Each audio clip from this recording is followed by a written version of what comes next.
I think the role of a good keynote speaker is expertise and outside perspective. I mean, we've all been thrust outside of our comfort zone in 2020.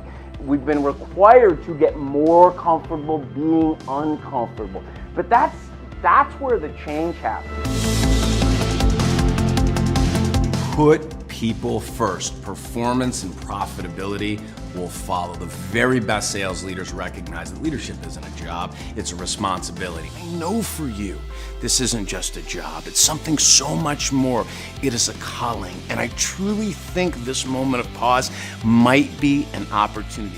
We can include videos, graphics, such a high degree of customization, personalization, music. So we're producing a cinema-level quality experience.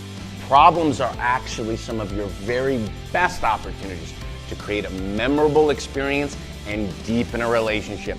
I truly believe we are approaching window 2, this real opportunity, this defining moment, where it's the decisions you make and the actions you take right now, sort of at the bottom of this, that can prepare you to succeed in the future. Carefully consider, what can you do that your customers covet and cannot live without, that your competition cannot? Yeah, we are going to come together. We are going to create engagement. We are going to deliver robust training content. We're going to make it relevant and customize it for this moment in time. And we're going to do that in a sophisticated way. And I think that's really the opportunity right now.